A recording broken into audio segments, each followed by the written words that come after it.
Hello and welcome back to the Take 10 with Colliers podcast. I'm your host, Holly Brown, Head of Client Strategy here at Colliers. On Series 3, we are talking net zero carbon and all things ESG. On today's episode, we welcome a woman who has been pioneering sustainability in real estate long before it became the household term we all use today. Today's guest is Sophie Carruth, Head of Sustainability at LaSalle Investment Management. Sophie started her career at JLL before moving on to LaSalle, where she's been for 15 years. After spending 7 years as an asset manager, she transitioned into a role of sustainability and is now Head of Sustainability for Europe. Sophie's also on the board of the Better Buildings Partnership and is on a mission to reduce real estate's impact on the climate crisis. Sophie, welcome to the podcast.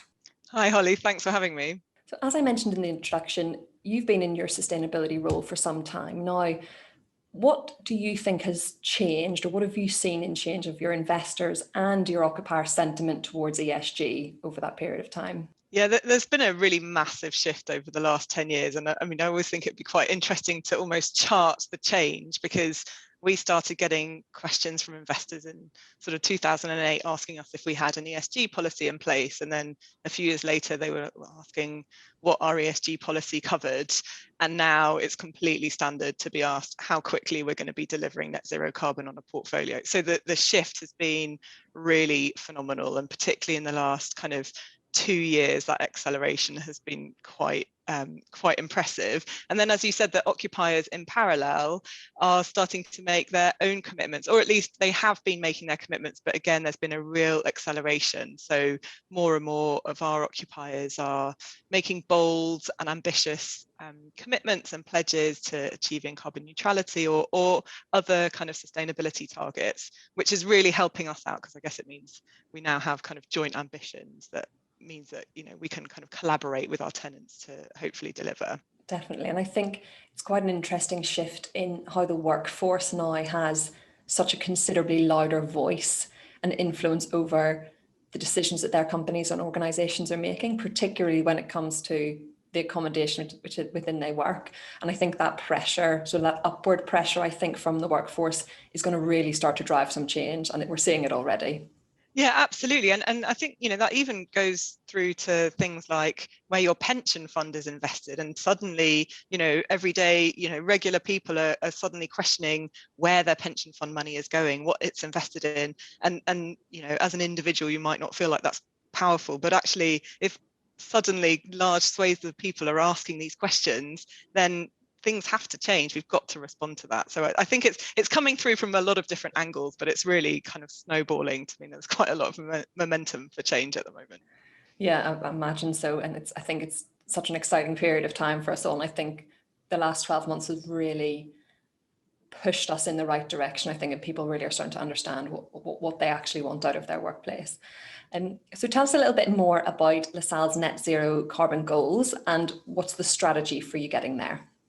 Yeah, so we published our pathway to net zero carbon in December last year, and that was off the back of having signed up to the Better Buildings Partnership climate change commitment. And there are plenty of commitments out there in the industry at the moment. And the reason we went with the BBP one is, first of all, we're very active members of the BBP, and we were involved in the development of it. But what is particularly I guess different about this ambition, or about this commitment, is it's quite ambitious.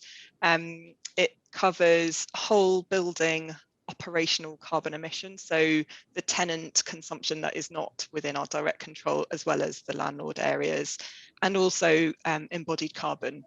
So the carbon emissions associated with the construction materials and processes that go into new developments, refurbishments and fit outs.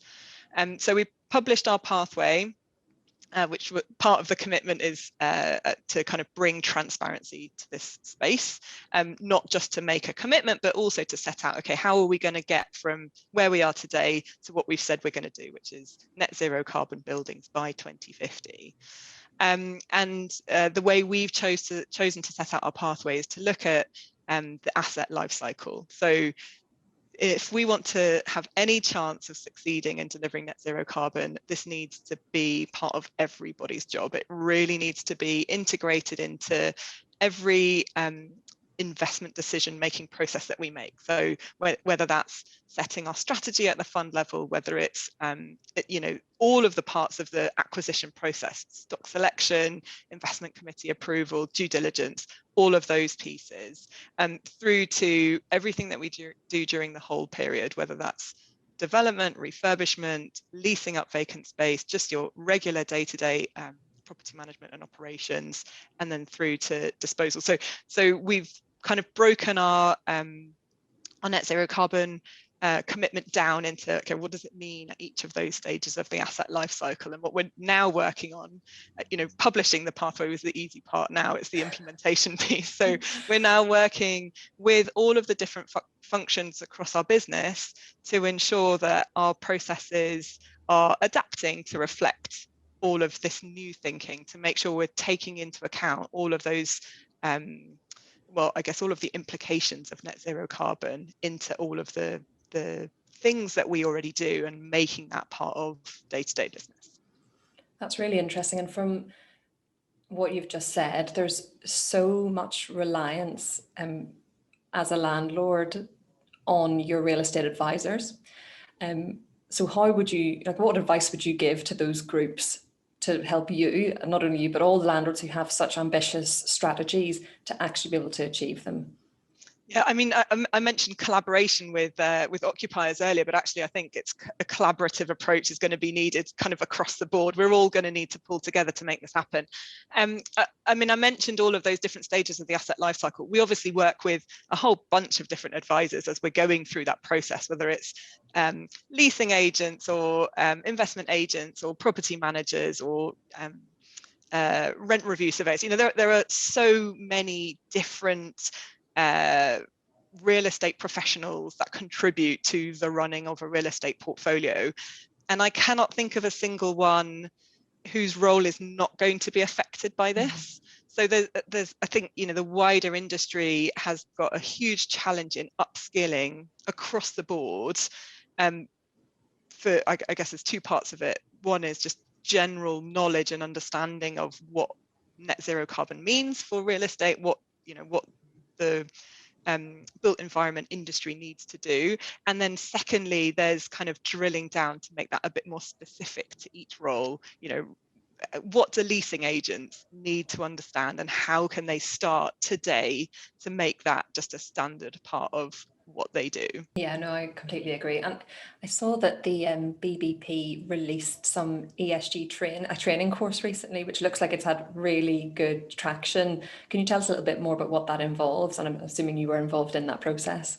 Yeah, no, it's actually a piece of work I'm really proud of, because a couple of years ago we kind of identified there was a bit of a gap in the market for sustainability training really properly targeted at real estate professionals.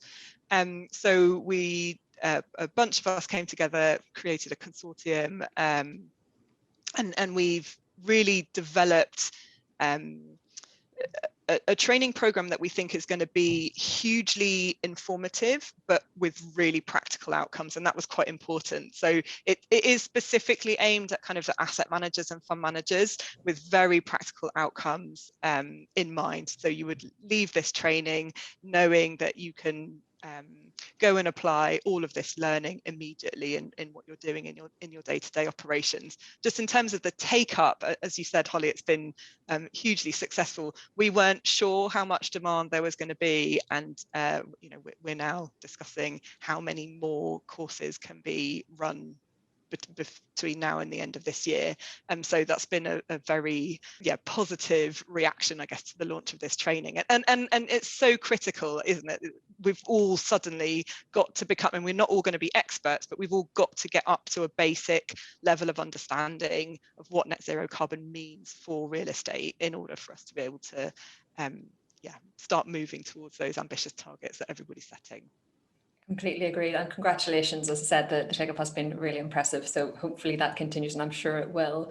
And you're right, it's that practical application that people are craving. I think there is a lot of theory available, but it's how do I do this in my day job, which I think is going to really make the impact. So we're running close to the end of time, so we're on to our quick fire question round. Hope you're ready. So Just answers top of your head as soon as you can. So would you rather plant a forest or regrow a coral reef? Plant a forest. Good one. Build a wind farm or a solar farm in your back garden? Ooh, I think a wind farm, actually. Why is that? There was a bit more space to play around it. I've got young kids. I think they'd be a bit bothered by solar panels in my back garden.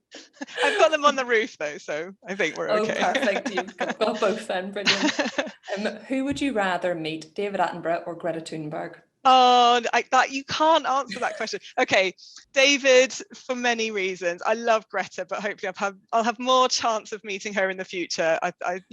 David, it feels like time is precious with him.